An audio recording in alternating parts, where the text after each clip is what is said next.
The following episode of the Father More podcast features a man named Robert Hill. Robert Hill is my jiu-jitsu professor here in Glendale, California. I've known him for a really long time. I actually started doing jiu-jitsu when I was living in Austin, but I've known Robert since before I started doing jiu-jitsu. He was a member at my brother's CrossFit affiliate here in LA. And so I've known him for 10 plus years at this point. And he has two kids who are being sort of raised in a really interesting situation because he is a divorcee. He has majority custody, so he keeps his kids Monday through Friday because he's able to have a lot more flexibility with his work since he owns his own business. He owns his own place of business. And so his kids kind of grow up with him, around him, and in this jiu-jitsu academy.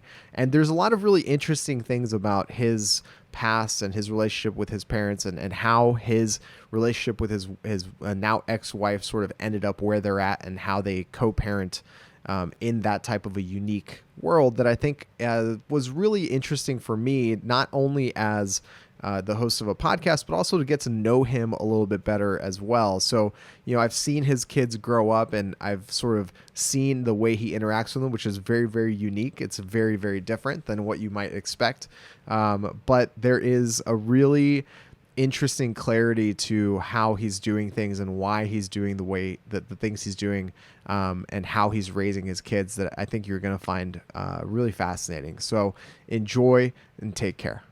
All right. Yeah. What I was saying before, by the way, Fine. We are going to do that. What I was saying before was that,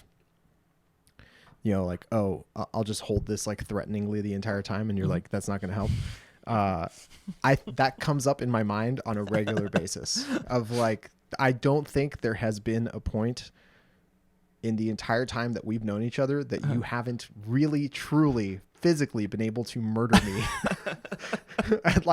on a whim. Yeah. Well, no. And you'd be surprised though. I think a lot of that's in your head.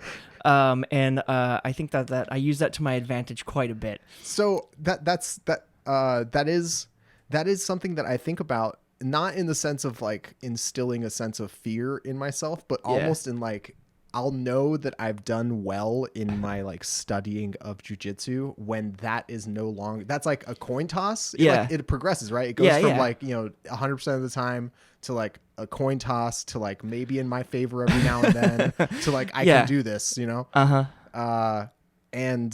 yeah, it's kind of strange to think about that.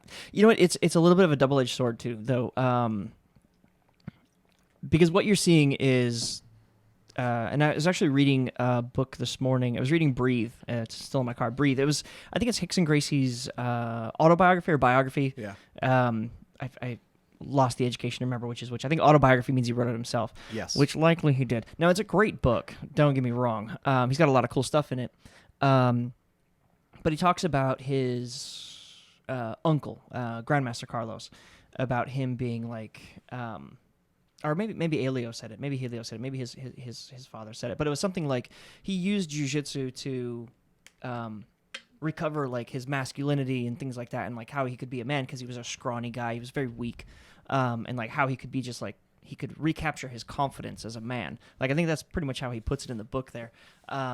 And it's just kind of funny because like as you go through the ranks in jiu-jitsu, and I'm certainly going to try not to talk too much about jiu-jitsu, but it's fair to talk about it. It's a big part of our lives. Yeah, so. It's a huge part of it. It's a huge part of your life. It's all of my life. Yeah. The problem is, especially today, and Christ, I could open up a can of worms, but people who have a black belt are an authority in the subject of and only of jiu-jitsu. But it's also like when celebrities get a talking point, like, listen, you're supposed to make people laugh. You're supposed to make people cry. You're supposed to go on screen and be awesome and pretend to be something. Like, go and fucking act. Your opinion shouldn't make any difference about what the political system is. And so being a black belt, it accidentally gives you a platform to voice your own opinions. Mm-hmm. Also, we're not all of great character. And so you gotta, like, remember that. A black belt is just... like, yeah, I've put 16 years into jiu-jitsu. That means I know what I'm talking about in jiu-jitsu. The rest of my opinions are just, they should relatively just be like anybody else, you know. Yeah, I think but nobody takes them that way. No, because people assume, I think part of that could be a cultural thing here in the States specifically, because martial arts has been like, you know, through those it was like Chuck Norris, Bruce Lee, Steven Seagal, like they kind of colored what martial arts, which essentially at that point was all like called karate, or called kung fu, but was none of those things. They kind of, especially Bruce Lee, did like the whole martial arts as like a philosophy and not just a physical practice. And then kids are thrown into like karate schools because it's how you learn discipline. And then the assumption there, which is implicit and maybe not necessarily sold straight up as marketing, but it's implicit, is that if you do it long enough, then you have those things. Then you have a good philosophy on what it means to be human, and you have a good philosophy on how to apply discipline to your life and to other people's lives, and to like be a good example or authority or role model in some sense, where it's not necessarily the case. Like you could just put your entire life into being really good at physicality, and not have those other things. Absolutely. Well, you do actually get those other things. You do actually get like the discipline. You do get the character development. You do get a notion and sense of what's right and what's wrong. But you can't fix and you can't do anything about the foundation of all that stuff. So everybody has this human foundation of what your parents put into you, and this is actually probably a good start to into the podcast. Oh, this is all going in there. If you're all going in there, yeah, this is all going in there. You have an early foundation of a sense of right and wrong, and most of the time your parents have instilled it in you, or your life experiences as a child have put those into you, and then that's your base foundation. And then all of this, the martial arts aspect, piles on top of that, right? So you can have this sense of right and wrong. You can have this sense of inner strength and integrity and all this. You have all this wisdom. And for sure, martial arts will give it to you, especially jiu-jitsu will give it to you. But if this underlying foundation is rotten, then all of it's just kind of a show. And a lot of times in any authoritative situation, I go to the shining example is like the Bikram yoga thing, which can no longer be called Bikram, right? It's hot yoga because of all of the because of who Bikram was. Yeah, exactly, right? All of the cult underlying and all of that stuff just came crumbling down. You know, that guy had all of the wisdom, all of the charisma, all of the integrity, but the underlying character that was developed was soft or broken and ultimately corrupted everything from the bottom up. And that happens when people see you as an authority figure. It happens anytime someone comes to you for knowledge, they immediately put you as a better person than themselves. And I think that's what helps people learn maybe. So it puts you in a really uncomfortable position sometimes, because there's a lot of people who are in positions of power and deep down they're garbage. Yeah. You know? And or just on the surface are straight up garbage. And yeah. I think that presents a couple different issues, right? It presents like the problem of coming to terms with the idea that someone who may not be a good person has something of value to teach you. Yeah. And then also the other side of it, of being able to let go of the pedestal that you put someone on in order to absorb the things that might be positive and like segment those things in your mind of how you interact with other people. And yeah, I think that's a challenge for both directions. Like that's a challenge for the learner as well as the teacher. Yeah. But you know, I wonder, you know, you have obviously a ton of experience in jiu-jitsu. It's like your entire life at this point. Mm-hmm. More than, yeah. And you have 2 kids. Mm-hmm. How old are your kids now? 3 and 5? No. Almost 4 and 7. 4 and 7. Okay. November, my daughter will be 7. Margot will be 7 in November, and then Oliver will be 4 in December. Okay. Yeah, 7 and 4. Yeah. And so you have this like lifetime of jiu-jitsu, which is like the thing about, I think a lot of people don't necessarily understand about jiu-jitsu is like they think of martial arts and they think of kids martial arts, or they think of like what they picture as karate or whatever. Mm-hmm. A black belt in jiu-jitsu is brutally earned. I mean, it is earned over just a segment of years, like an entire portion of your life. There were blood and sweat and pain and recovery and hurt and just like emotional problem. Like it is an earned thing. Like there is no way of, you can go on eBay and buy a black belt, but you get realized very quickly, right? Yeah. You have to back it up. I believe it was Henzo that said that the belt covers 2 inches of your ass, and it's up to you to cover the rest. That's wrong. And it makes a lot of sense, because the black belt is just something that happens. You just keep showing up, and because really it represents what you've done through the act of learning the martial art. But for me, any of the belts that you earn, they represent that you overcame a lot of stuff that was trying to pull you out of what your passion could be. In jiu-jitsu, it takes at least 5 to 6 years.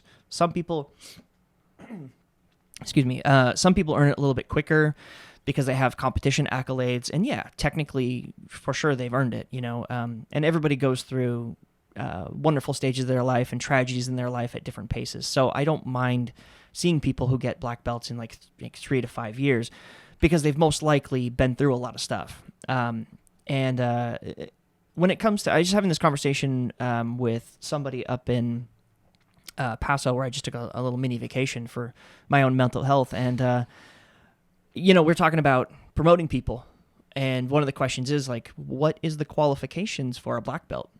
Qualification for a purple belt: keep showing up. Brown belt, fine, you keep showing up. But when you go to give someone a black belt, they're tied to you forever.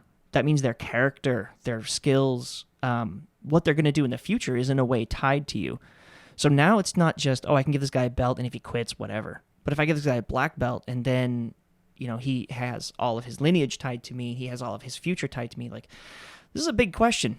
So the qualifications become very fuzzy at that point, because they're all good at jiu-jitsu. Sure. But where are they going to be as a representation of what I want to portray jiu-jitsu as, or what I want to put, I also have responsibility to the people that came before me. Right.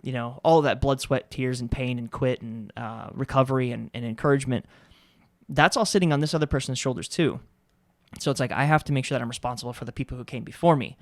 So the qualifications get very fuzzy. It gets kind of difficult when it comes time to grant a black belt, whether they've earned it. Like usually jiu-jitsu skill isn't even a question at that point. Do you see the similarity of what you're describing along with the similarity of what you're talking about with, like, granting a black belt, or what does it take to be a black belt, but like with fatherhood? Yeah, absolutely. It's just way easier to be a dad than it is to be a black belt. No, not at all. It's so much easier to be a black belt than a father. It's way easier to become a dad than it is to become a black belt. Absolutely. You can accidentally make a kid. Yes. Yes, many people have. You can like, oh shit. Yeah. You can accidentally make a kid. You can't accidentally become a black belt. No. But do you see that similarity, that idea of like, not only are you tying yourself to this person forever, your lineage prior is being reflected through the future generations. They are saying their own behavior is also going to reflect you and their future generations. There's a lot, I feel like, that is like a through line between that relationship of... Yeah, I see it not so... Maybe I'm looking at it from a more pessimistic point of view, but I do see it kind of as I want to say that you want to prune away the negative things that came before you. But now, being a father today versus being a father even like 15, 20 years ago, I'd imagine is just drastically different, or maybe back in like the 80s and 90s. So I think that the whole family dynamic has changed a lot. I'm a single father. So I have my kids Monday through Friday. I have like some 70 some odd percent custody. So Monday through Friday I have my kids, and then their mom takes them to the weekends. And that's just the way things ended up. There's nothing bad about that situation, but it presents me with more time with my kids than my father ever had with me, and more time than his father had with him. I think Jim Gaffigan, a comedian out there, he said, I have more pictures of my kids than my dad ever looked at me. And I think it's kind of true. I mean, right? Like, totally true. It used to be that your mom stayed home and she, she did what she needed to do. She raised up the kids. She was stay at home, and then your dad went to work. And then some point in the 80s and 90s that changed. And then, even now with the pandemic, moving it's along, even crazier. It's been like work from home has turned into a thing, and there's no more separation of like work life, family life, personal life, relationships. Like all of it has been glommed into like one location. Even school life, I teach jiu-jitsu. I run the academy. I was a kindergarten teacher, and then I also ran daycare for my kid at the same time. And all of the negative things that you heard about, like, oh, you shouldn't let your kids watch TV. You reach a point, especially in the middle of the pandemic, where you're like, you're watching TV, kid. Like, everybody sit down. Yeah, like I can't do this. Yeah. There's a lot that you talked about here. I want to jump into a lot here, and I think at this point, and I've done an intro. People who are watching and listening to this, I've done an intro introducing who you are, which is fantastic. Why we didn't go like over your. Well, Christ, I hope it didn't hype me up too much. No. Yeah. I will say this really quick. Yeah. I thought it was funny that when you posted it out there, like, hey, do you know any dads that are killing it? Yeah. And right away I was like, for sure, me. Yeah, because I'm as humble as you get. But I had to laugh at that. Because after having 2 kids and going through like all the things that I've gone through, I look at a brand new father and you're like, who's killing it out there? You know what the answer is? Fucking nobody. None of us are killing it. We're all just getting by. And you're going to discover that. You're going to discover that as your kid grows and as you become a father and grow as a father too, you're going to look at your parents and go, oh Christ, they didn't know what they were doing either. Like nobody knows what they're doing. Okay, so I've been thinking about this a lot as well recently, because you're not the only one that's mentioned that. And I think I may have just worded it improperly. Like what I'm really looking for is like people to have a conversation with and learn from. Gotcha. And that means successes and failures.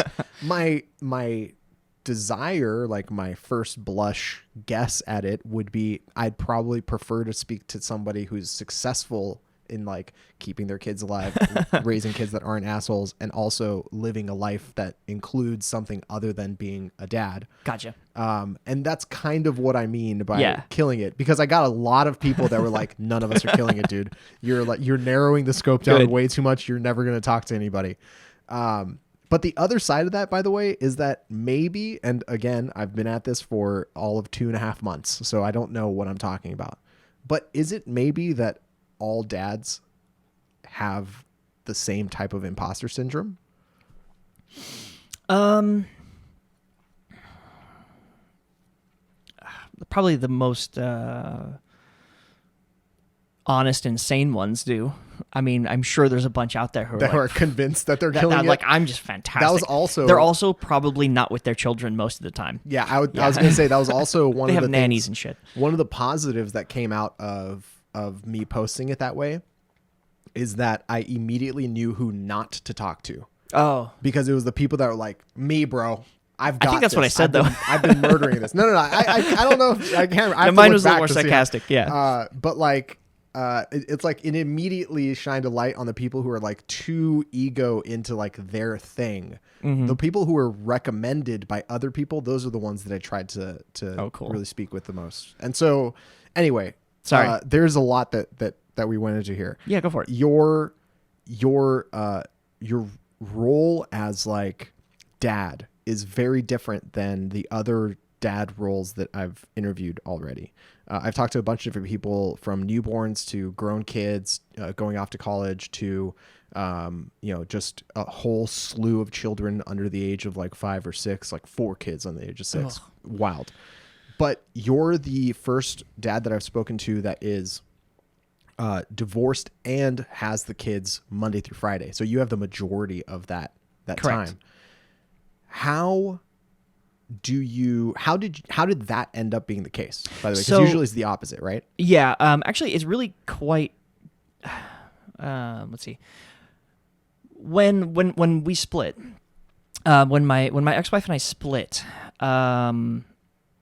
it wasn't pleasant. There was never any like abuse. There was never anything like super negative. And we share legal custody. You know, there's never any like major issues there. And I try not to speak negatively about her, about the kid's mom. It's just there was different focuses. I ended up with a really good career that afforded me a lot of time.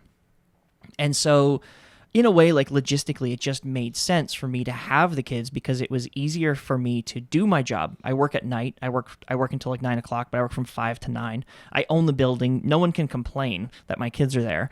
And it just worked out logistics wise. The kid's mom also has particular career aspirations, and an idea of how she wants our children to live.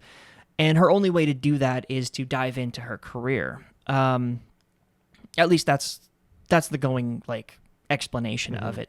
Now, the weird thing is the system is not rigged for me. It doesn't seem like it would be. It was hard. Because the kid's mom kind of wanted all that free time and kind of wanted a way to dive into her career much deeper. I don't look at that as a bad thing because I think she's looking towards the future. There are negative sides of it. She's missing a lot of her kid's early career, early life. And I'm a terrible mom. Fantastic father. Come on. But even the best father is still like meh as far as a mother's concerned. Sure. Like I'm looking at my daughter's head and I'm like, I don't even know what shampoo to use. Like what she's 7, she's coming up on 7 right now. Like if I don't do these first like 7-8 years correctly, I'm looking at a monster for 14. Like I don't know what I'm going to get when this kid goes into things that I had. Like the boy, okay, I can deal with the boy, it's like, just don't take your penis out in public. Like put that away. Like, like whatever. That's it. Like as long as rule number 1. Yeah. Like rule number 1, that stays in your pants and don't talk. Like I think the first day I dropped him off at school, I took him to preschool. I looked down at him and I just said, just don't swear. And he looked at me and I was like, all right, fine. And then the mom standing next to me was just like, that's, it's just that, like people start laughing at that. Like, look, just don't swear and don't steal from people. And, yeah, good luck, dude. Just like sent him in there and he did wonderful. But it just ended up that way. It's good for the kids. I guess like, it's not ideal. I would have liked to have had more 50-50 because it changes a lot in the way that I have to handle and deal with myself. So you end up with a lot of pressure. It puts an immense amount of pressure on relationships. I've been through, like right out of the marriage, I got into a really bad one. That was miserable, and that left a whole bunch of scars that I'm dealing with. And then, you look at trying to date at like 40 with 2 kids almost full time. And it's a strange situation to be in, for sure. And plus, like you have to take into account, like how is this gonna affect the kids? Seeing me with somebody else, and like there's a whole lot going on that I never thought that I would have to deal with. How do you, and maybe you don't, but how do you find a way of sort of like watering the plant of your own life? Like how do you like keep Robert an actual individual human being when you have 2 kids 70% of the time and the academy and like all these different things that are pulling you in different directions? A lot of scotch. No, I find myself at the bottom of a bottle. I find myself at the bottom of a bottle. No, you know what? I don't hide any of it. I think that's just kind of how I am. My kids see me when I'm sad. They see me when I'm happy. And I thought a lot about how much of my kids should I expose to my personality? And the answer is all of it. Because we going back a little bit, like you talked about how, or we had spoken a little bit about how like, you want to have your lineage behind you and to see who this kid is in front of you.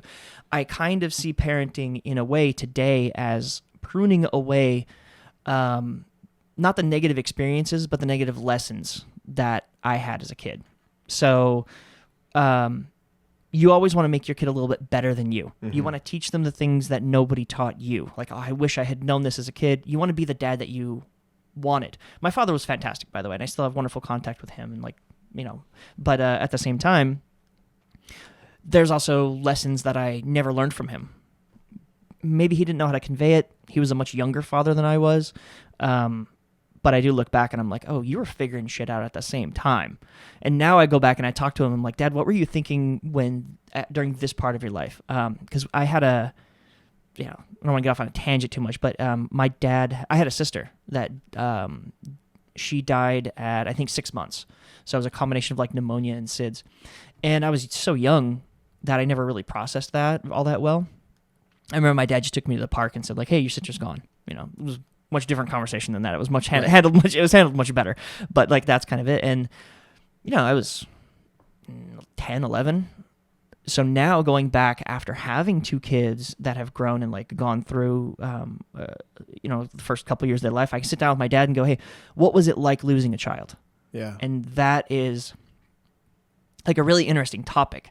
And he can tell me, okay, well, this is what your mother and I went through. This is how we handled it. And so you look at your kids and be like, okay, well, this is a lesson for loss, and I can teach you how to handle loss now. But he never told me that when I was 11. Mm-hmm. You know, he couldn't have. So as you look at your kids and you want to raise them up and you want to give them lessons, you want to teach them, like I said, like the lessons that you maybe weren't taught at that same age. And it's touchy. Yeah. Because sometimes they're not ready for it. Like my dad never talked about their divorce. You know, now I have 2 kids, you know, coming up on 7, that like my son, he never remembers a time when I was with his mom. So in, you know, 6-8 years, there's going to be some questions.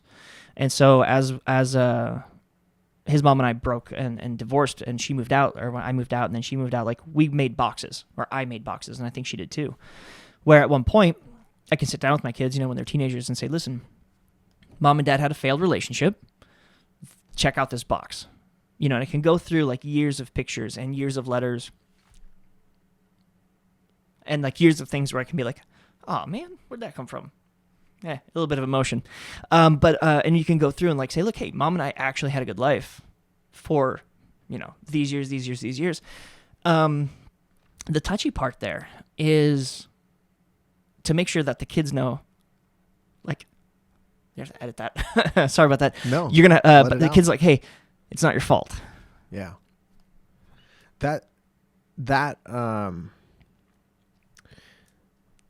Sorry about that. No, yeah, don't apologize. One of the things that I'm so I guess I had a lot of scotch, you know, you bury some shit. No, that's good. I think it's important. Part of this like podcast has been for me accepting that dads aren't Terminator.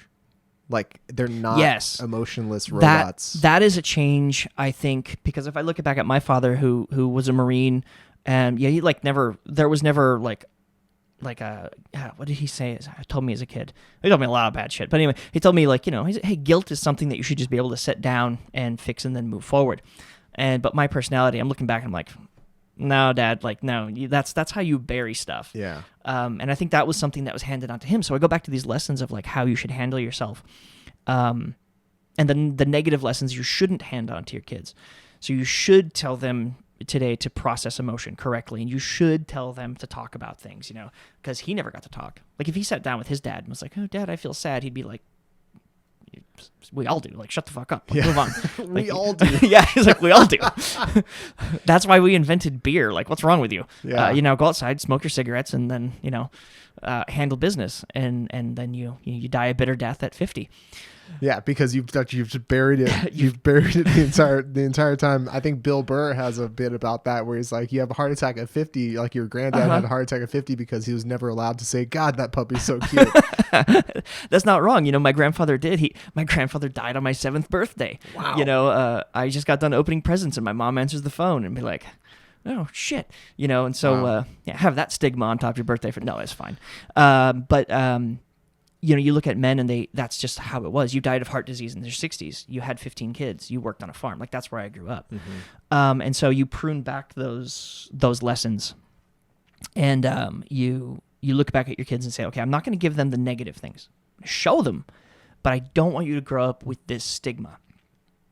And then ideally, they take that and they're smart enough to pass that on to their kids, and this is how you can become better people. Ideally. And I go back to like that foundation that all the honor, integrity, and all the things that martial arts stacks up on. And my goal has been with the kids to make a real strong foundation so that whatever they stack on top of it in the future, it's not going to crumble. You know, it's not going to come falling down. It's struggling. How do I kind of water the plant that is myself? Yeah. You all do it. I do it with them. Yeah. I show them what I've gone through. I show them what I've not gone through. You know, I kind of like, I keep ideas and I'm like, okay, well, I'm going to have to talk to my kids about this at some point. But you cannot, and I learned this, I think, coming out of my last relationship, was like, you cannot compartmentalize things. Yeah. You can't say, this is my job, stay away from it. You can't say, these are my kids, I'm going to wait to introduce you to them. Like, it's all very convoluted and messy, and it's all about, I think, how well you manage the mess more than anything else. Because you can't, if you compartmentalize things, this is my relationship, these are my kids, this is my job, like, it almost becomes like a house of cards. You can focus a little bit more on each individual thing, but because it doesn't necessarily interact with the other things, it almost like it starves each thing of what it could have gotten from all the other things. Kind of loses like the humanity of the entire situation in a way, huh? Absolutely. And that's probably one of the things that destroyed the last relationship I was in. Yeah. I think I'm curious, we started this by talking a lot about, the black belt and how it doesn't necessarily confer a, sense of being a good human just by the process of getting it. So I'm curious, like, that's an observation that I think comes to terms, like someone practicing jiu-jitsu comes to terms with over a handful of years. It's not necessarily something they realize immediately. Most of the time people walk in and they just kind of defer to, whoever's instructing them, especially if they have a black belt, especially if they've been a black belt for a long time. And I'm curious if that understanding of like the title doesn't equate good person, or the not good person, but necessarily all the best qualities, the perfect example. Yeah. Is that also something that is worth teaching your kids? That just because you're the parent doesn't mean that you're absolutely. an ideal. Absolutely. I mean, obviously nobody's perfect, but I see it a lot. I think maybe because I'm kind of cynical, but I also have this confidence about me, outward facing, that like, I don't really care what people think of me very much. I want people to like me, of course, and they like me on the merits of my jiu-jitsu, and but like language, for example, I have the world's worst language. I am vulgar, and I've never hidden that from my kid. One of my friends was in the academy the other day, and he called his kid, and he was like, "Oh, such and such, go ahead and collect your things." I'm like, I don't think I've ever said collect your things to my kids. I've always told them, hey, we have to leave right now. Get your shit together. Get your shoes on. Get in the car. Like, it's always been that way. It's always been like raw in a way. And my kids look at like other parents and they're like, oh, that kid's never been sworn at before. Like, you can tell that kid's never been called a fucking idiot. So I say that all the time. Some people would push on that and say something like, they would say part of parenting is not exposing your kids to, foul language, not saying the F word around them or like cussing at them or whatever. And yet, in a way, what you're saying is, this isn't a necessary box to check to raise good kids and good human beings and be a good human being. No. And you're almost exposing them in a way of saying like, this is veneer. This isn't as important as other people say it is. Absolutely not. I think that, maybe absolutely. Yeah, I have, look, I was worried, and I stick to language because I talk a lot, and you probably tell, but it's my job to talk a lot. But it's the way that we convey things. I used to work with an old World War II veteran. He was in the Battle of the Bulge, and he was wounded in the Battle of the Bulge. And he told me, I was a kid when I was working with him, and I think I read it someplace else later on too. I can't exactly accredit to the right person, but he goes, "There's a big difference in the military between get your fucking rifle and get your rifle. When you have this sense of relaxation about it, you can be more vulgar. You can convey the way you convey it is just different. When you cut everything out and you make everything clean, it's an urgency at that point. So like today, not that I'm saying this is the right way to raise your kids, but today when I look at my child, when I look at my son who's been like mouthing off or having all this problem, I look at him and I say, get your shoes on. He stops what he's doing, he gets his shoes on. Whereas if I swear at him, get your goddamn shoes on, get fucking shoes on. Like, where are your shoes? Where are your, he just laughs it off. Right. And I was worried about him taking this vulgarity into his day-to-day life, especially since we sent him to like a Presbyterian like preschool. Perfect place for a child like that. One of the things I constantly say to my kid is, if you don't listen to me, Jesus is going to stop loving you. I say that all the time. And I'm just waiting for the first kid to push him around on the playground, and he's going to be like, Jesus is going to stop loving you. I've had zero problems. They know there's dad's language when he drives, and then there's the stuff I can say. Okay. And I think hiding something like that, it robs them of the ability to make a decision about what is right and wrong for them. Kids, there's another thing that people say all the time is, why would you let your kid do that? I don't let my kid do anything.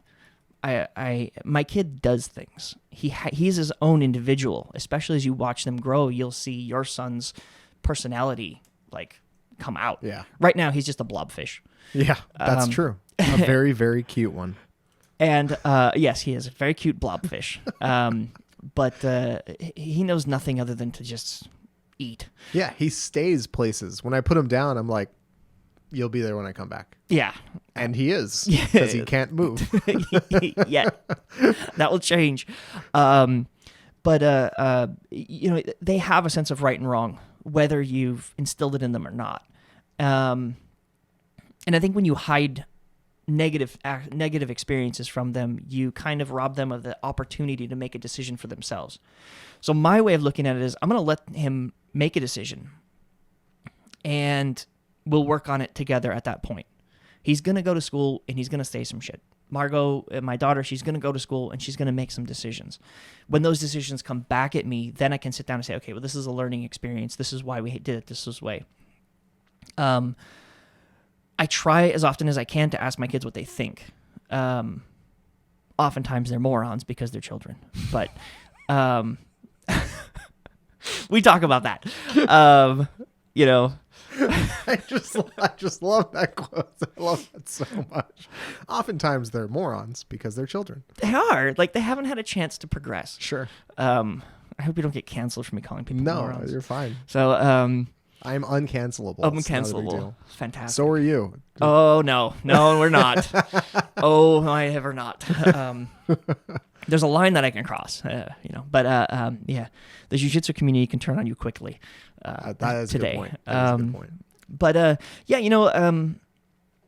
I don't know if I adopted this attitude because of the divorce, or this was my attitude that my dad and my mom give me. I'm not entirely sure. Maybe I'm just smarter than my parents, which is what I'm really hoping for, because we want the generations to progress. That's really what it's all about.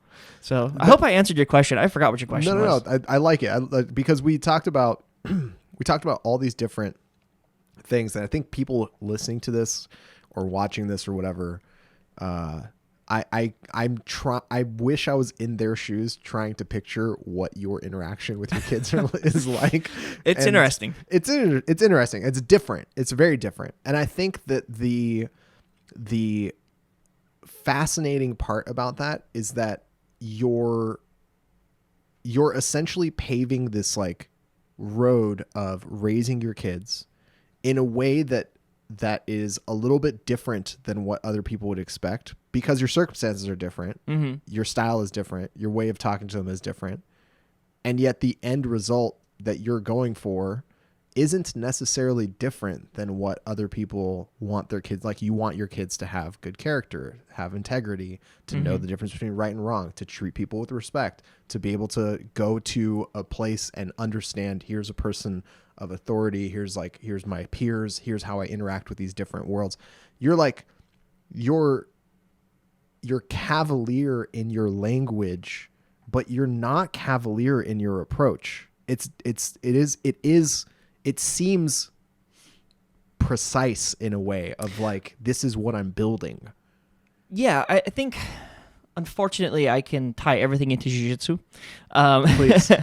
And when I tell people, when I build people up to be able to defend themselves or to fight or to compete or something like that, I tell them, hey, listen, for the first 4 or 5 years, I'm going to give you all the tools that I know. Here's all the things that I can. Here's all the moves. Here's all the techniques. Here's all the concepts. Here's everything I can give you.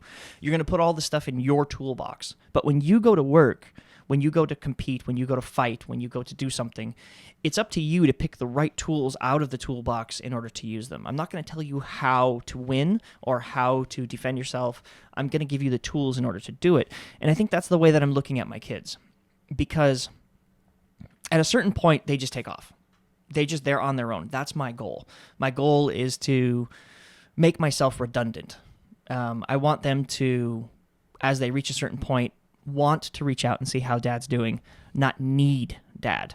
And that for sure is something that came from my own father, and that's the idea, like I want to give them, what you say is like, you said things that are pretty general, a sense of right and wrong. What is right and wrong? Because that, depending on which side you're on, right, both sides are almost always feel like they're right, sure. And so I want my kids to have a concept when they get into a situation to go, okay, this is my sense of right and wrong, and what do I do from here? I want them to make these decisions on their own, because I don't want them to have my own views on it. Right. You don't want them to be like copies of what you look at things. You Absolutely. want them to have their own autonomy and their own agency Absolutely. in like how they make these decisions and deal with it. So how do you actually foster agency, autonomy with your kids? Because I've seen you interact with your kids at the academy, and I've seen people like look sometimes when you're like, get back there, or like, whatever, like, what are you doing on the fucking, like, take your shoes off when you get on the fucking mats, like, and I'm curious, like, how do you actually go about, or what ways have you found, because maybe it's not proactive where you're like, I'm going to do this step-by-step plan, but like, what ways have you found that actually functions to develop agency, autonomy in the kids? Well, first of all, most people see me interact with my kids when I'm at work. So if you can imagine taking your kids to work and then being responsible for 30 people trying to learn how to kill each other at the same time, you'll see a very short version of me. Yes. Where I have too much resting on my shoulders to sit down and be like, hey, buddy, how do you feel about this? It's like, no, you need to go do whatever you need to do and get the hell away from me, because I have this problem, and I know you're not going to be hurt, and I know they're not going to be hurt, and like then I can do my job. So you see a very different side of me, because I have to take my kids to work every day. But mostly I think to answer the question is to give them opportunity and then let them fail. For example, I woke up at 4 a.m. the other day, and I came out, and Oliver was on the couch watching Paw Patrol. Now it's 4 a.m. Wow. And I looked at him and I'm like, what are you doing? Oh, I wanted to watch Paw Patrol. And, and the first instinct was like get your ass to bed. Like, what's wrong with you? Like, we have a long day going ahead of us. Like, get your ass back in bed. And the other part of me was like, I could just let him sit here and watch Paw Patrol all day, and then he's going to figure out at 2:00 why he's exhausted. But you also have to balance, like, hey, look, he's not really going to learn that just yet. He's just going to fall asleep. So really it comes up a little bit later on. I'm noticing I can do that more with Margot, where I can be like, look, if you want to eat Captain Crunch for breakfast, go for it, but you're going to feel crummy because you did it. So giving them the opportunity to make a lot of mistakes, and then, giving them responsibility, a sense of responsibility. Here's your homework packet. If you don't do it by Friday, you're going to be in trouble. And then I wait till like the very last minute when she hasn't done it, and I'm like, what are you going to tell your teacher now? Of course we'll get it done, but, because I don't want you to grow up illiterate. Right. But so there's like a balance Lesson learned. Yeah. Congratulations. But there's smaller ones all the time. Like, I don't tell my kids how to dress. Sure. I tell my kids what the weather is. I say, hey, it's going to be cold today. If you want to leave the house without a jacket, you're going to freeze. I'm going to be cozy, and you're not getting my jacket. So it's like this responsibility to yourself on small things. Sure. And then you build on it. Yeah. You don't start with like learn how to cross the road on your own kid. You're 3 now. Like it doesn't work exactly. that way. It doesn't work that way because or here's a knife. Yeah. One end's sharp. Yeah, there's progression that has to occur, just like anybody else's progression. I've talked about this on a lot of the previous episodes. I have this idea that kids train you the same way that you train them, right? You learn from them the way they learn from you.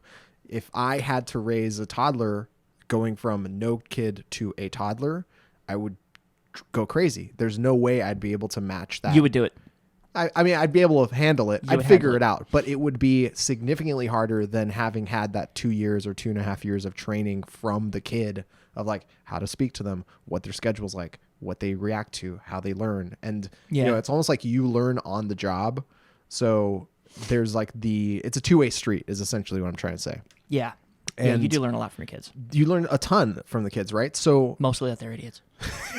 No.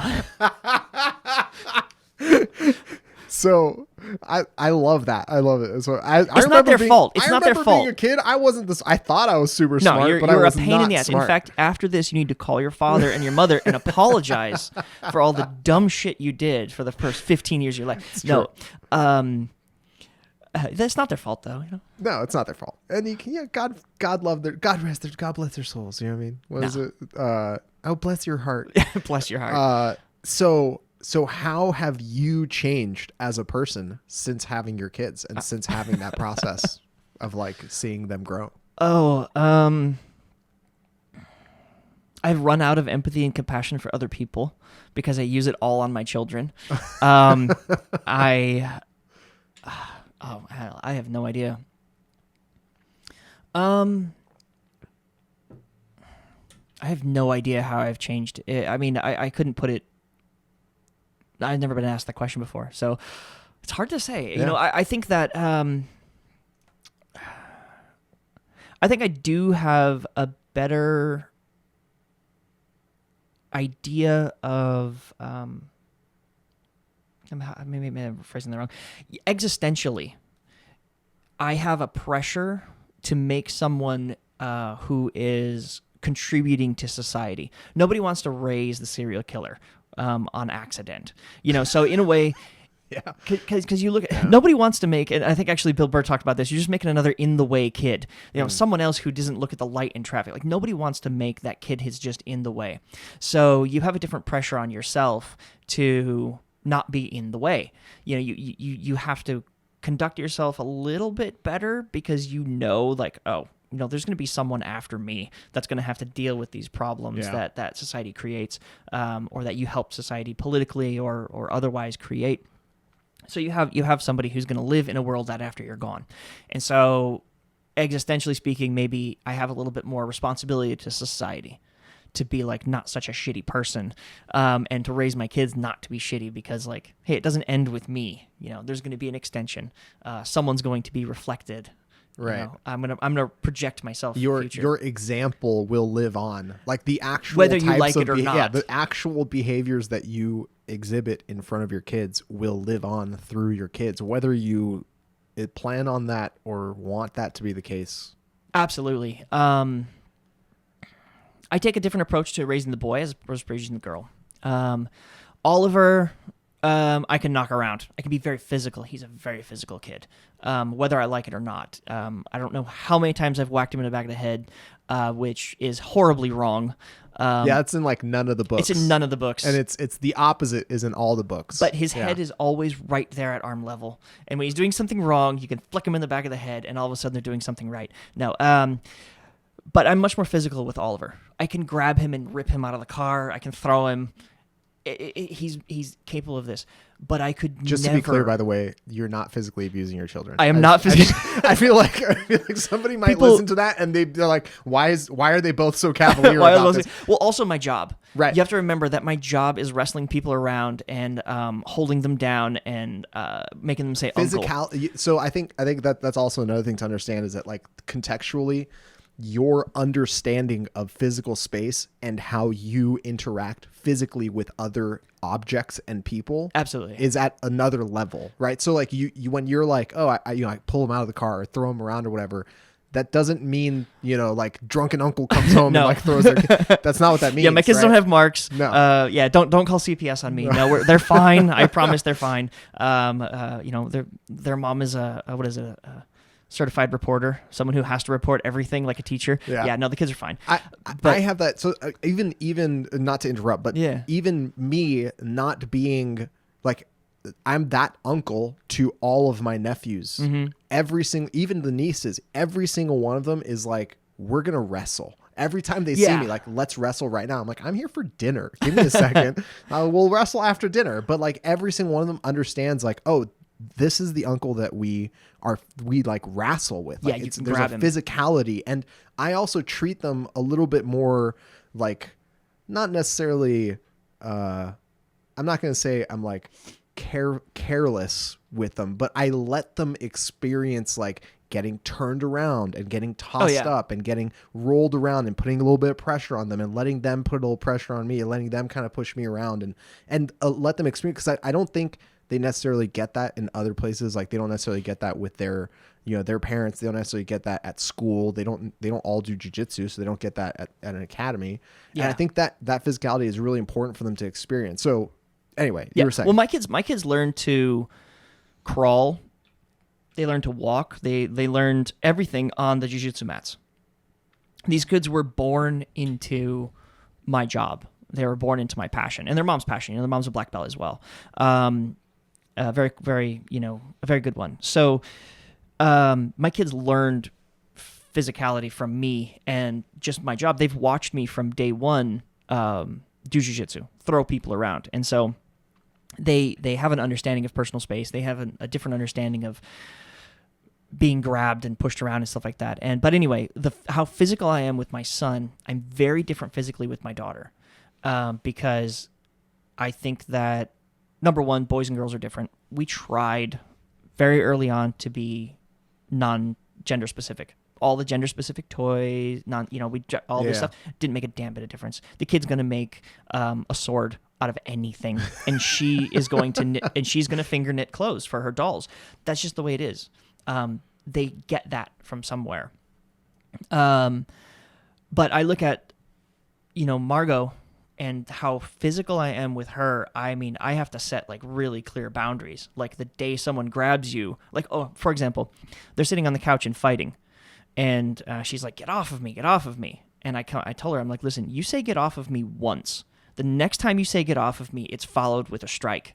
Like I will, like, what am I supposed, because I don't know what else to do. Right. You have to teach her. It's like an interaction with the outside world that she has to kind of come to terms with, which is you're responsible for your safety, absolutely, your privacy, your space, your physicality is your responsibility. Yeah. And Oliver has to learn as well that when he steps over that bound, that there's a negative reaction. There's repercussions. There's repercussions for overstepping your bounds physically. And I'm like, there's a time and a place to be physical. There's a time and a place to wrestle. There's a time and a place to play. There's a time and a place to fight. And so like I work very hard at teaching those so that they can carry that into their teen years, so that Oliver knows, I don't get to fight outside of this right situation, and she knows that, hey, look, if we're not playing, then keep your hands off me. I think learning jiu-jitsu is going to help them too. There's 2 books out there that are wonderful for anyone to read. They are by,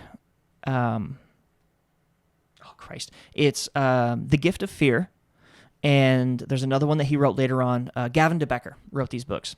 And when I found out I was having a girl, I was renting out the academy to this company, which is an executive protection company. And they're the forefront people on, the forefront scientists or whatever, authority on assault.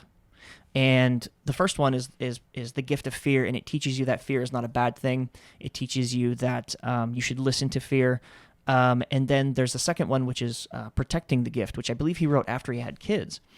And it's all about letting your kids respond to fear and what a good tool that is. And also, It goes into situations where kids have been kidnapped or attacked or assaulted. And most of the book is all positive. Everything ends positively. But there's also those situations that, like, they never did find it's like Timmy. Nightmare Situations. And so I took that to heart, and I really kind of focused on, like, okay, how do I protect my kids? How do I allow them to protect themselves? And so a lot of the philosophies you see with jiu-jitsu and things like that, they do reflect well on parenting in that situation, because parenting is raw. Parenting isn't leave it to beaver. It's not the 50s anymore. It's not the 60s anymore. I used to be able to go outside and play all on my own. Had to come home when streetlights come on. You hear that story all the time. I take my kid to the park, and I'm right there. I can't stop myself from sitting on top of my kid, just because society and things have changed, the places that we live. I would have actually assumed it's the opposite for you. It's interesting to hear you say that, because I would have assumed, because you have this, history of learning, how to defend yourself, how to defend others, what your body is capable of doing, and that you've raised your kids in that context. They might not necessarily understand what they've absorbed from that, but they've absorbed something from that. Mm-hmm. I would have assumed that you would be a little bit more like laissez-faire, with allowing them the space to be a little bit further away, allowing them to be, because you would ostensibly have more confidence to being able to deal with, surprise situations. But it sounds like it's the opposite. No, it's a process more than anything. Every time you go somewhere, every time you do something, you let them go a little bit further to what your gut comfort level is. But you always have to remember, like, hey, if I have to reel something back, I have to reel it back really fast. I've seen my kids get hurt. Oliver has had 2 ambulance rides, busted toes, busted fingers, things like that. But you give them enough room to hurt themselves, but not really get in too much trouble. And every year they get older, every year they figure things out, you give them more space. You let them get further away from you, a little bit further away from you, a little bit further away from you, but you always have to have this gut feeling of, okay, if I need to rewind this, I'll rewind it really fast. Mm-hmm. Like, how do I reel these kids in immediately? Actually kind of goes into the language thing, because they understand what the tone of your voice sounds like when things are a little bit more serious and like need to be immediate. 100%. If I say, you need to get here right now, or like, get over here, like, they'll come over. But if I say, like, come on guys, get your shit, like, get your shoes, where are you, get over, they're gonna lollygag. So then on the other side of that equation, how do you get your kids to understand that you are allowing this freedom for them to, make decisions, and like, really, you're allowing freedom to fail, mm-hmm. right? You want them to succeed, but they're going to learn a lot from making the wrong choice as well. But at the same time, you're kind of like curtailing the tail ends of what could possibly go wrong. You're not handing them a knife. You're not handing them, like, a flamethrower. You're like, do you want to play with X or Y? Do you want to go in this direction or that direction? And you understand what the consequences are. How do you get them to understand that it's okay to, like, come back and check in and see how things are going with, their decision making with you? Or do you even want them to do that? They don't know it. Okay. You don't know it. A lot of this is like accidental, or I think a lot of it's actually kind of subconscious. I don't really think about these things actively as I'm doing it. Of course. It just kind of happens. And you'll be really surprised at how often they come back and say, hey, I'm having trouble with this.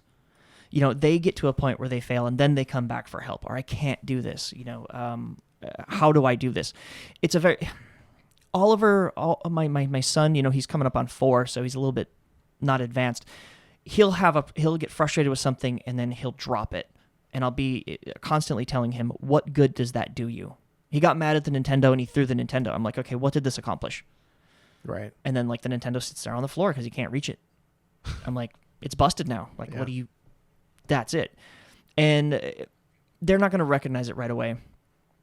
I'm hopeful that by the time, like, they're 10 or 11, they're looking back at it and going like, oh, okay, it's like a subconscious thing. I never really thought that when I get frustrated and I throw something, it doesn't help my end result.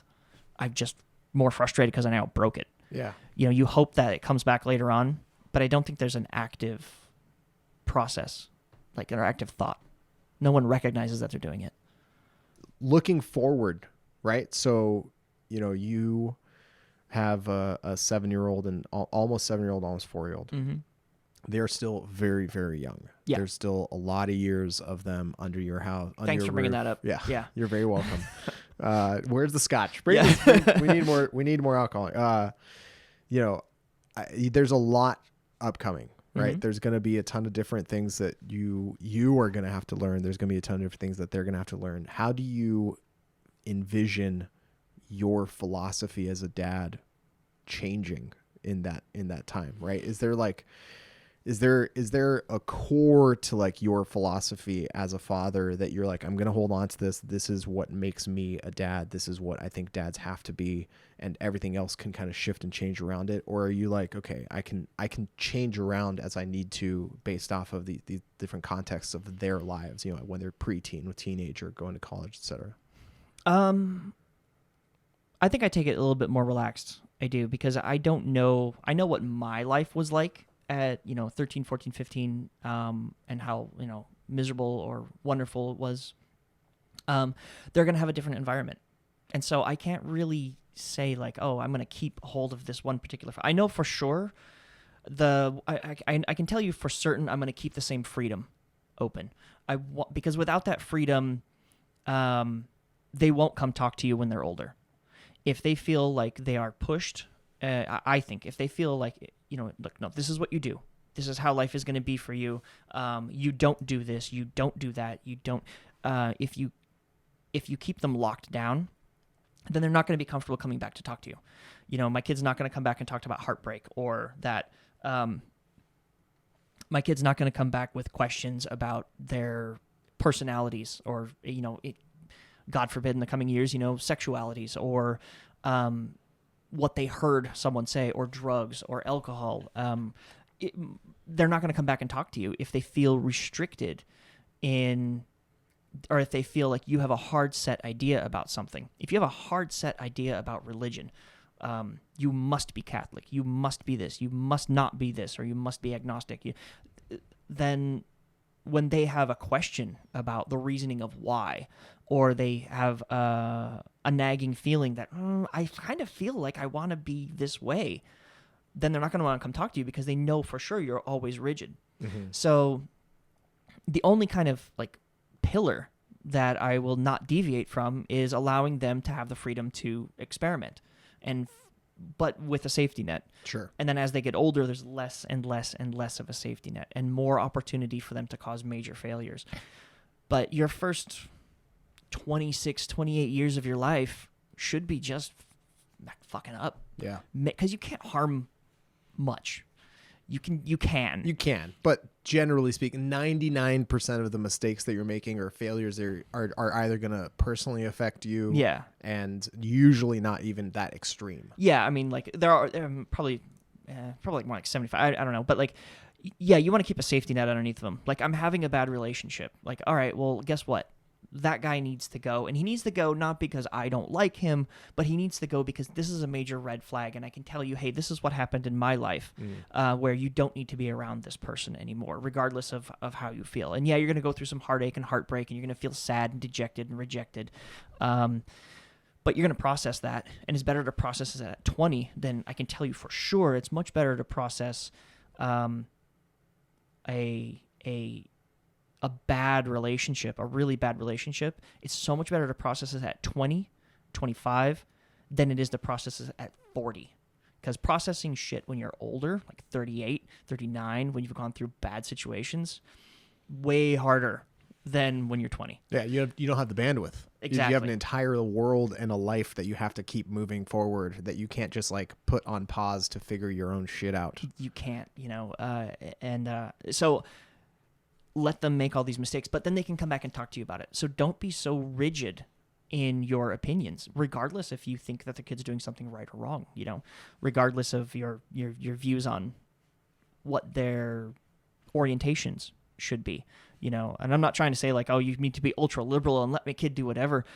But you can tell them, hey, look, I don't like this, but I don't like this because of this reason. And if you feel differently, we need to talk about it. And not forcing your beliefs on your kids as much. that's probably the only thing that I can hold on to, and then I just have to let life revolve around that, and then hope to Christ I'm right. That's about it. You just got to really hope that you're doing it correctly, and you're messing it up for sure. I'm messing things up. I'm sure that my kid's gonna have some weird like twitch and some impending doom deep down inside. Every time he sees a kitchen towel. So I have okay. You know what? My kid reached up to grab a pot of boiling water once. Oh man! And the only thing I had in my hand was a kitchen towel, and I cracked him with the kitchen towel. All right. So now he's got a welt on his ass, and every time I pick up a kitchen towel, he flinches a little bit. There's damage there, but I pose it to you: which is worse, a welt on his ass, or dying from being covered, or in being boiling scalded water? in boiling water because I was making macaroni and cheese? These are the type of decisions you make as like a single father. Yeah, and you had a split second to make that decision. Yeah, and I'm like, don't ever do that again. You'll crack, and you're like, so probably when he's older, his significant other's gonna buy a dish rag and he's gonna be like, oh God, oh my father, but he is also gonna have all of his skin intact. So like, my dad. It's interesting becoming a father and sort of looking back at the relationship that I had with my dad. He's still around, obviously, but like I mean, as a child. And thinking about, obviously, these are things that he and my mom had to think about as well, and decisions they had to make on how they raised me and my brothers. And, my dad has this saying that he would use. Essentially, the idea is like, if you stop your kid from burning themselves, they're not going to know that fire burns. Yeah. And so there is this inside of that saying, he has another version of it, which is like, I can pick up this glass and tell you that if you drop it, it'll break. But until you drop it and break it, you're not going to believe me. Yeah, your brother said the same thing. Your brother's told me the story. That's saying, like, he'll literally just pick up a glass these days and I'll be like, I get it. Lesson learned. Great talking to you, Dad. I'll see you in a couple days. So, like that has been burned into my memory. And so much of that kind of we've almost like expanded an entire hour's worth of just like that saying. It's like autonomy, a opportunity to succeed and fail, an opportunity to learn from experiences, agency in your decision making, but safety net, whether they understand it or not, of this isn't going to go sideways. You're not going to flip your one wheel over and like end up, killing a grandma on Brand Boulevard. Like, You're literally just playing around with your kids or other kids in like a sandbox, right? Yeah. It's all about how you manage it. And that's the art. I think that's the true art to raising up your kids, because everybody's going to have these concepts. Everybody's going to have their own concepts, their own ideals. I'm just a lot more relaxed in them. And I am not afraid of my kids making major mistakes, because I know that any major mistake that they make, I can fix right now, and I can fix it with them. I don't believe this is a new, I don't know, maybe it is kind of a new philosophy in parenting. I think it probably is, and I think it's just a result of a more, I'm not going to say like liberal society, but where I live in Southern California. If I look at my cousins and things who live in Wisconsin, or if you go to obviously more, I'm not trying to be like political or anything like that, but let's just say the true nature of conservatism is sticking to a hard set of rules. There's a traditionalism that comes along with that. There's like a boundary setting that comes along with that. Absolutely. And I don't really care for most traditions.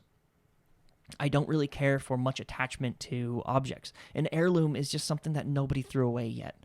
It doesn't serve any purpose. Like, well, that was your great-grandfather's, like, such and such. It's like, he's been dead for 15 years. Like, who cares now? Or whatever. Like, if it serves a purpose, then keep it. And you want to hang on to those memories? Awesome. Hang on to those memories. But does that tradition serve a purpose in creating a better human being for society today? Because the society your grandfather grew up in, society of today, are drastically different societies. So, and they don't. If your granddad was around, or like you could ask your grandpa, or like, oh, how do I deal with my kids' screen time? They're not gonna have. They would have no fucking concept. Like, can you imagine trying to if you try to explain to a father in the 50s, like they have a 3-year-old. They never see them because they're working all the time. Their wife is at home raising this kid. They're like the entire time. if you tried to explain to them that in 50 years, in 60 years, in 70 years, the conversation of, is my child spending too much time watching television or playing games on their own personal computer? Yeah. Like, they wouldn't have a concept of even being able to approach that. So yeah, absolutely. Like, you know, generations change, things change, and the things that are transmitted from one generation to the next, by definition, are, you know, things that are going to have to help that generation have their own next generation that transmits further and further on. Yeah. There was back in my IT days, someone told me of this little story, and it's actually kind of cool to kind of wrap things up, and I can actually wrap parenting around all of this. Cool. It's all about how you make ham. So if I'll do my best to remember it completely without butchering it, but a new wife gets married, and the mother hands down the ham recipe for whatever, Thanksgiving or what have you. Because, okay, this is how you make ham. So she takes it, she looks at it, and the first thing is okay, you buy this ham, and then you cut the ends off of it. And then you do the whole thing, your recipe, and then you put it in this dish, and then you put it in the oven. And then one day she's reading this recipe, and she looks at it and goes, why the hell do I cut the ends off the ham? This doesn't make sense. Because now, you know, a little bit more, she's grown up a little bit more, you know, society's changed. It's not her, you know, it's like, and she goes to her mom, why the hell do we cut the ends off the ham? And she goes, oh, that's just what your grandma did. And so she looks at grandma, why the hell do we cut the ends off the ham? She goes, well, when I wrote the recipe, the ham didn't fit in the pan. So I cut the ends off to make it fit. And then I put that in the recipe. And that's just something erroneous that's just been handed down from generation to generation to generation. And so we look at the way that we teach, or the way that we raise our kids, or the concepts that we have to look at them again and reevaluate. Am I just cutting off the ends of the ham because someone else did it and that's what I think is right? Or am I creating my own individuality and my own concepts? And am I getting rid of things that I need, or am I leaving things on just for tradition's sake? And that's like the cool tool that you get to use. Like, you get to ask yourself, hey, I think this is right, but is it right because someone else told me it's right? Or is it right because I'm individually thinking yes or no? And then what do I want this kid to pass on to its kids? You know, so I think maybe, yeah, that's the concept, you know, that's how you make ham. Yeah. You got to figure out what part of the instructions that you received were just cutting the ends off the ham, and what part of it is actually sufficient and necessary to being a good person. Yeah. So ask why all the time. Why am I like this? And I look Dad, why am I like it the way I am? And I look at my kids all the time and go, what's wrong with you? Which I think is like the worst thing to say to your children. It's like, what's wrong with you? Because it's horrible. Yeah. But yeah, I mean, I think that maybe that wraps up my concepts, you know? I love it, dude. So what else did you have? Did you have anything else? No, I mean, the only other question that I would have asked is, did you have any other dads that you talked to while your kid, like when your kids were born? Yeah. Do you have other dads that you like, you know? I have a story, a short one. Okay. I had plenty of mentors in jiu-jitsu, and when I was having a daughter, I spoke to my uncle first, my uncle who passed away, and I was really close to him. And he goes, hey, I went through 2 daughters, and I survived. I guess he didn't, but anyway, he's fine. None of us do. And he goes, you'll be fine. And then I asked someone else, and I asked him, like, hey, how did your life change with jiu-jitsu, or with all of your, you know, everything that was going on? And he looked at me and went, she had the baby, not me. And then I realized, oh, there's a cultural thing here. Like, we're going to have drastically different fatherhoods. Oh, my God. She had the baby, not me. She had the baby. I didn't. Oh. And I was like, oh, yeah, well, this was a different situation. Yeah. And I'm like, all right, cool. We'll have fun with that. See, that's you know? Not the type of dad that I'm asking questions to, you know? Well, no, he is a wonderful father. I'm sure. As far as I could tell. But just a very different patriarchal society, different culture. You know, different cultures are going to have different things. Like, you have a lot of, imagine how many Armenian dads would say the exact same thing. Or would look at you today and be like, why aren't you, you know, what's wrong with you? Yeah. You know, you should be doing this. You know, you shouldn't be doing that. So, yeah, cultural and generational changes are going to be the biggest challenges I think we may face. But other than that, I just love talking to other people. I mean, they're mostly wrong, but I love talking to other people. And Yeah. No. Plus, you get exposed to a lot of different people. So I'm sure you had so many other people that you were talking to, like in and out of the academy, that you're like, yeah, these are my kids, and then they would also have kids. So you'd almost like compare notes organically without it necessarily even being a thing. For sure. And I think that I don't hide my poor habits in front of anybody. Like, everybody gets to see who I am. Like, this is it. Whether I'm doing well or whether I'm doing not, I have no problem with that. I'm not really afraid of it. And so it led to some really great conversations with people. And without a lot of fear of talking, people are comfortable talking about it. Good. Well, so, Robert, thank you so much, man. Thanks for having me. I appreciate it. Hopefully it didn't ramble too much there. No, that was perfect. I enjoyed the conversation. I think people who watched and listened to this also enjoyed it. Awesome. Thanks so much. Do jiu-jitsu. It will help with everything.